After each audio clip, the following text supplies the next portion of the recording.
आज के इस वीडियो में मैं आज तक की सभी सीक्रेट फॉर्म्स को एक्सप्लेन करने वाला हूँ। हम शुरुआत करेंगे आज तक की सबसे वीक फॉर्म से, जिसमें वो मैजिक भी यूज नहीं कर पाता था। लेकिन जैसे जैसे वीडियो आगे बढ़ेगी हम आज तक की एक से एक खतरनाक फॉर्म के बारे में बात करेंगे और वीडियो को लास्ट तक जरूर देखना, क्योंकि आखिर में हम बात करेंगे आज तक की गॉड लाइक फॉर्म के बारे में, जिसमें आने के बाद वो एक पूरे प्लेनेट को डिस्ट्रॉय कर सकता था। तो शुरुआत करते हैं ह्यूमन आस्था से। तो जब आस्था सिर्फ एक बच्चा था तो उसकी माँ उसको हेज विलेज के चर्च ऑर्फनेज में छोड़ के चली गई थी। उसी के साथ में किसी और ने एक और बच्चे को छोड़ा था जिसका नाम था यूनो। इसके बाद आस्था अगले 15 साल तक यही रहा। आस्था का सपना था विजिट किंग बनने का, यानी कि स्ट्रॉन्गेस्ट मैजिशियन जो क्लोवर किंगडम को प्रोटेक्ट करता है। लेकिन एक बहुत बड़ी दिक्कत थी, ब्लैक क्लोवर के यूनिवर्स में मैजिक ही सब कुछ है। लेकिन हैरानी की बात यह थी कि आस्था के पास कोई भी मैजिक नहीं था, जबकि उसके दोस्त यूनो के पास बहुत सारी पावर्स थी। लेकिन आस्था ने फिर भी कभी हार नहीं मानी और वो मेहनत करता रहा, इस उम्मीद में कि किसी दिन वो भी मैजिक यूज कर पाएगा। और उसने इतनी ज्यादा ट्रेनिंग करी कि वो एक दिन में 1000 से भी ज्यादा पुशअप लगाने लगा और उसकी फिजिकल स्ट्रेंथ एक आम इंसान से बहुत ज्यादा हो गई। और फिर वो दिन आया जब आस्था की किस्मत पूरी तरह से बदल गई। तो हर साल सभी 15 साल की उम्र के बच्चों को उनकी क्लोवर मिलती है, जिसकी मदद से वो मैजिक स्पेल्स यूज कर सकते हैं। और इस बार बारी थी आस्था की, लेकिन किस्मत को कुछ और ही मंजूर था। आस्था को कोई भी क्लोवर नहीं मिली और सबने उसका मजाक उड़ाया। जबकि दूसरी तरफ उसके दोस्त यूनो को मिली एक 4 लीफ क्लोवर, जो कि बहुत ज्यादा रेयर होती है। यहाँ तक कि पहले विजिट किंग के पास भी ये थी। और अब तुम समझ ही सकते हो कि आस्था के ऊपर क्या बीती होगी। लेकिन पता है क्या, उसने फिर भी हार नहीं मानी और कहा कि चाहे 100 साल भी क्यों ना लग जाए, मैं मेहनत करता रहूंगा एक विजिट किंग बनने के लिए। और यही हमें देखने को मिलता है कि सिर्फ एक 15 साल का बच्चा होने के बावजूद आस्था फिजिकल एंड मेंटली कितना ज्यादा स्ट्रॉन्ग था। लेकिन फिर कुछ ऐसा हुआ जिसने आस्था की जिंदगी पूरी तरह से बदल के रख दी।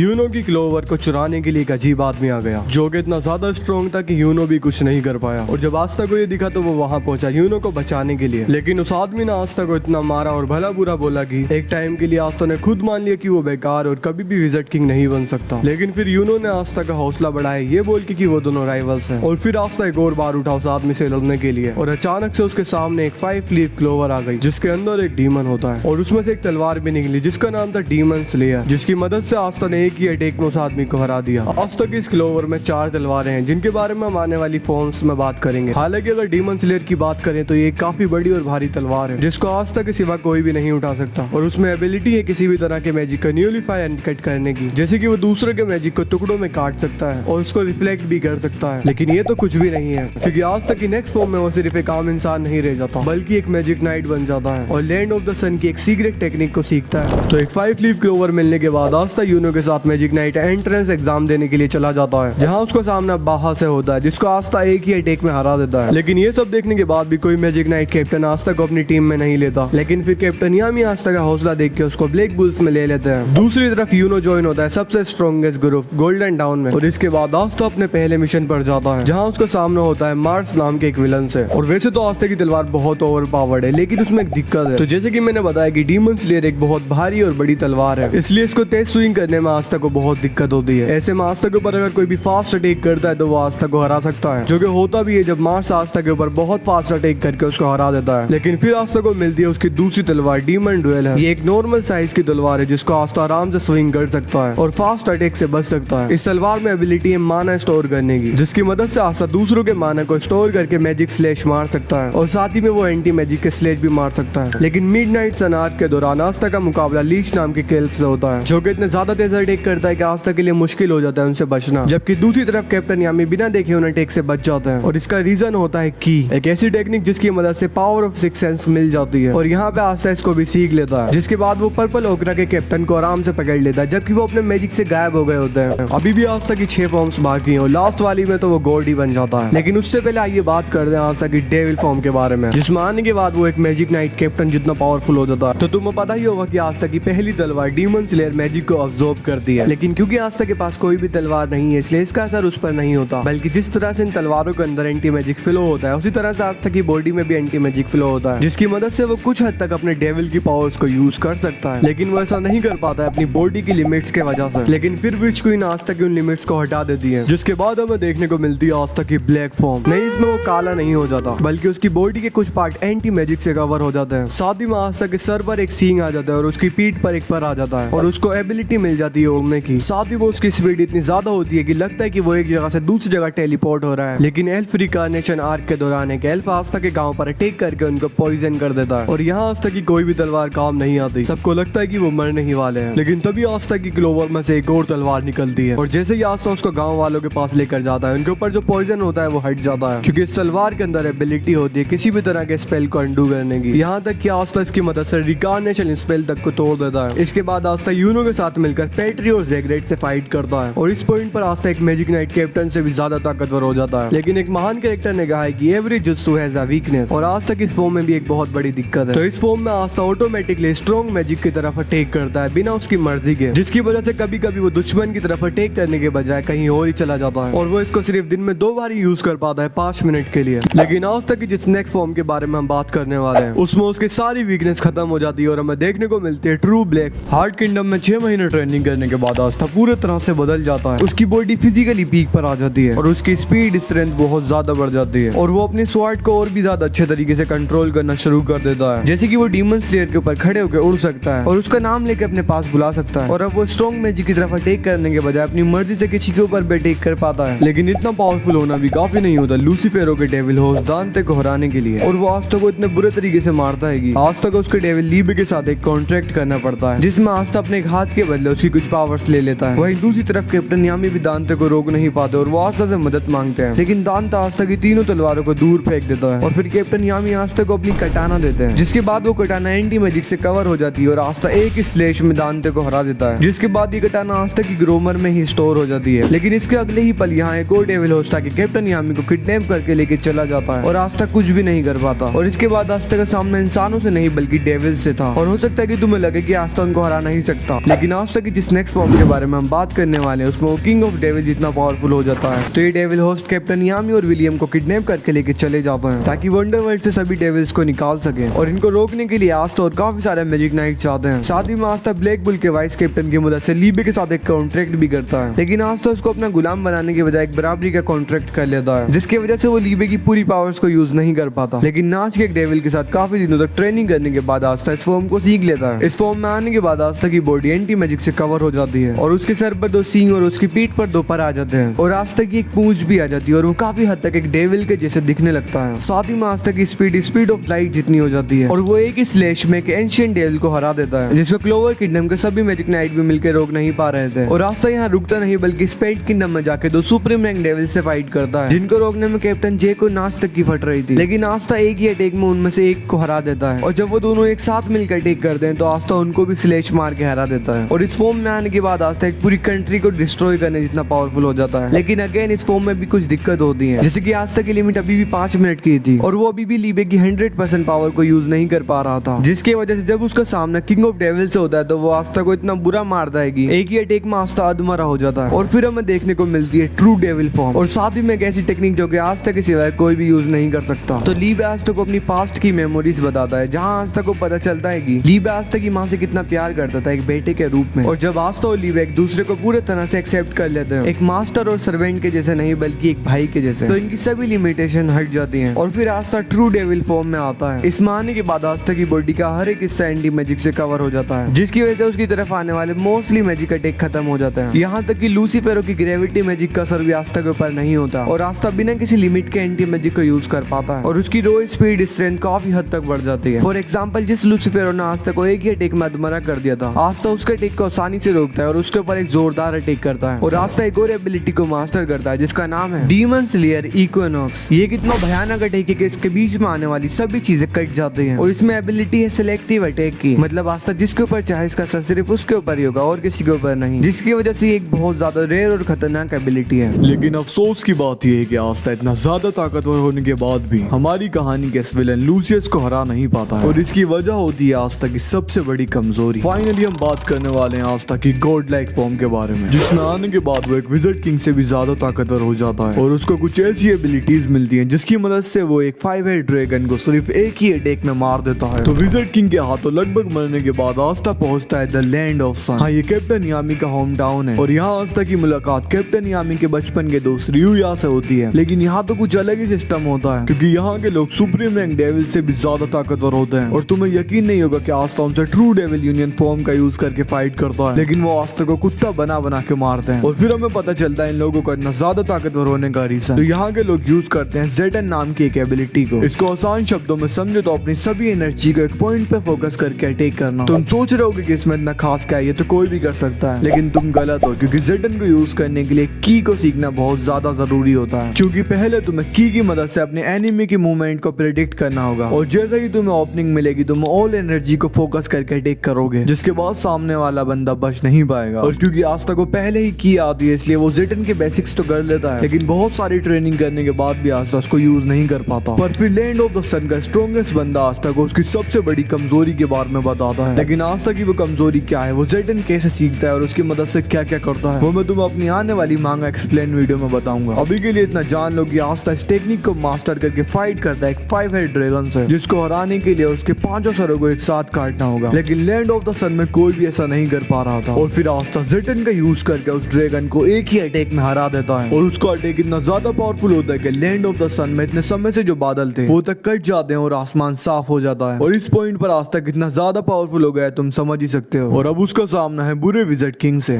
तो क्या आस्था उसको हरा पाएगा? वेल ये तुम्हें मैं आने वाले एपिसोड में बताऊंगा, तो चैनल को सब्सक्राइब कर लो। और अब हम बात करने वाले हैं आस्था की लेजेंडरी फॉर्म के बारे में, जिसमें आने के बाद वो पूरी दुनिया का सबसे स्ट्रॉन्गेस्ट जादूगर बन गया था। तो पहले विज़र्ड किंग ने बनाई थी एक तलवार और उसका नाम था इंपीरियल। इसमें एबिलिटी थी मैजिक स्टोर करने की, लेकिन जैसे जैसे न्यू विज़र्ड किंग बने ये तलवार हर एक ने यूज करी और उन सभी का magic, wisdom and a piece of soul इसमें स्टोर हो गया फ्यूचर जनरेशन के लिए, जिसकी वजह से ये तलवार बहुत ज्यादा पावरफुल हो गई। और इसमें एबिलिटी आई पिछले विज़र्ड किंग्स को फिर से जिंदा करने की और उनके मैजिक और विजडम को यूज करने की। लेकिन फिर फॉर्मल विज़र्ड किंग कॉमरेड को रॉयल्टीज ने धोखा दे दिया, जिसकी वजह से वो क्लोवर किंगडम के खिलाफ हो गए। पर फिर जूलियस ने उनको एक टाइम कैप्सूल में बंद कर दिया, लेकिन जब जूलियस मरे तो कॉमरेड वापस आ गए और इस बार उन्होंने इंपीरियल तलवार की मदद से पिछले कुछ विज़र्ड किंग्स को भी जिंदा किया क्लोवर किंगडम को बर्बाद करने के लिए। हालांकि आस्था ने कॉमरेड को रोकने की कोशिश करी, लेकिन इस तलवार के सामने वो भी टिक नहीं पाया। लेकिन इसके बाद अभी वाले विज़र्ड किंग ने आस्था को पहले विज़र्ड किंग की तलवार दी और फिर सभी मैजिक नाइट्स ने उसमें अपना मैजिक डाला, जिसके बाद जब आस्था ने उसको पकड़ा तो उसकी एक साइड की बॉडी ब्लू कलर के माना से कवर हो गई। दूसरी तरफ कॉमरेड ब्लैक क्लोवर पर एक बहुत बड़े मैजिकल स्टोन से अटैक करते हैं, लेकिन फिर आस्था डीमन स्लेयर एंड इंपीरियल से उस पत्थर को बीच में से काट देता है, जिसके वजह से कॉमरेड भी हार जाते हैं। और यहाँ देखने वाली बात यह होती है कि आस्था उस तलवार के मैजिक को यूज कर पा रहा था, और जब वो ये लूसियस से पूछता है तो वो बताते हैं कि आस्था की मैजिक यूज करने में पिछले विज़र्ड किंग्स ने मदद की। हालांकि तलवार इसके बाद टूट जाती है, लेकिन इमेजिन करो अगर ये तलवार भी आस्था की ग्रोमर में स्टोर हो जाती तो। वेल तुम्हारा तो पता नहीं, लेकिन मैं पूरे यकीन के साथ बता सकता हूँ कि इसके बाद आस्था इनविंसिबल बन जाता, क्योंकि ये बंदा पहले से ही एंटी मैजिक यूज करता है जिसका कोई भी तोड़ नहीं है। और अगर आस्था मैजिक भी यूज करने लगे तो उसको हराना नामुमकिन हो जाएगा। और आस्था की सबसे बड़ी पावर होती है पिछले विज़र्ड किंग्स। लाइक इमेजिन करो अगर लूसियस से फाइट के दौरान आस्था पिछले विज़र्ड किंग को फिर से जिंदा करके उनके साथ मिलकर फाइट करे तो भाई लूसियस की फट के हाथ में आ जाएगी। लेकिन ऐसा मैं देखने को नहीं मिला, क्योंकि क्रिएटर को लूसियस को फाइनल विलेन बनाना था। वैसे तुम्हारा फेवरेट कैरेक्टर कौन है ब्लैक क्लोवर में जरूर बताना। और अगर तुम्हें नहीं पता है कि विज़र्ड किंग बुरे क्यों बने तो ये वीडियो जरूर देखना।